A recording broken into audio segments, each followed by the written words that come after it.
షోమ్రోనులో తాను బయలునకు కట్టించిన మందిరమందు బయలునకు ఒక బలిపీఠము కట్టించెను. మరియు ఆహాబు దేవతా స్తంభం ఒకటి నిలిపెను. ఈ ప్రకారము ఆహాబు తన పూర్వీకులైన ఇశ్రాయేలు రాజులందరికంటే ఎక్కువగా పాపము ఇతను ఏమి చేశాడో తెలుసా? మందిరంలో ఉన్న బలిపీఠమును, షోమ్రోనులో ఉన్న ఆ యొక్క నగరంలో బలిపీఠమును, దేవుని బలిపీఠము తీసివేసి అస్తోరు బలిపీఠమును, ఆ యొక్క బయలు బలిపీఠమును కట్టించాడు. రెండవదిగా ఏమి చేశాడో తెలుసా? అతడు దేవతా స్తంభములను నిలిపాడు. ఈ రెండు విషయాలు కారణంగా దేవుడు మాట్లాడుతున్నాడు. అహాబు చేసింది మామూలు పాపము కాదు, తన పితరులు చేసిన పాపములన్నిటి కన్నా ఇతను ఎక్కువ పాపము చేశాడు. వాక్యము వింటున్న సహోదరుడా, పాపము చేస్తున్నావు, కానీ ఎక్కువ పాపం అంటే ఏమిటో తెలుసా?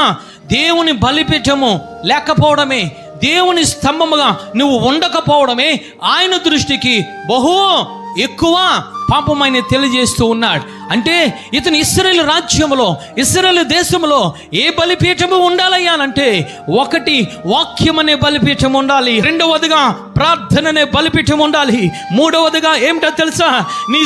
నీ యొక్క శరీరమును సజీవ యాగంగా సమర్పించి ఆ స్తుతులనే బలిపీఠము ఉండాలి. హల్లెలూయా! నీ దేహం అనే దేవాలయములో బలిపీఠాలు ఉండాలి. ఈ బలిపీఠము లేకుండా అన్యులకు సంబంధించిన బలిపీఠాలు కట్టుకుంటూ ఉన్నావు. నువ్వు దేవునికి స్తంభముగా ఉండకుండా, దేవాలయములో మూల కంబముగా ఉండకుండా ఏమి చేస్తున్నావు తెలుసా? రకరకములైన వాటికి స్తంభములుగా ఈరోజు నగరములో, పట్టణముల, సంఘాలలో నిలబడుతున్నావు. అది దేవుని దృష్టికి బహు పాపము, బహు కోపము తెప్పించే విషయము. తల్లి, ఏ విధముగా ఉండాలి? అబ్రహామును మనము చూసినట్లయితే, అబ్రహాము దేవుడు మాట్లాడినప్పుడు ఏ బలిపీఠము కట్టాడు తెలుసా? ఒకటి ఆ యొక్క వాక్యం అనే బలిపీఠము కట్టాడు. హల్లెలూయా! అన్ని విడిచిపెట్టి రమ్మని చెప్తే అక్కడ వాక్యం అనే బలిపీఠము అబ్రహాము మొట్టమొదట కట్టాడు. హల్లెలూయా! నడుస్తూ ఉండగా ఏ బలిపీఠము కట్టాడు తెలుసా? ప్రార్థన అనే బలిపీఠము కట్టాడు. హల్లెలూయా! ఇంకా నడుస్తూ ఉండగా ఏ బలిపీఠము కట్టాడంటే సమర్పణ బలిపీఠము కట్టాడు. హల్లెలూయా! ఇస్సాకును బలి ఇచ్చాడు. ఈరోజు నువ్వు ఏ బలిపీఠం నువ్వు కలిగి ఉన్నావు?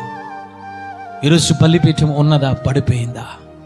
ఈ బలిపీఠములు, ఈ మూడు బలిపీఠములు లేకపోతే అహాబే కాదు, దేవుని దృష్టిలో నీ పూర్వీకులందరి కన్నా నీవు బహు పాపము చేస్తున్నావు. జాగ్రత్త.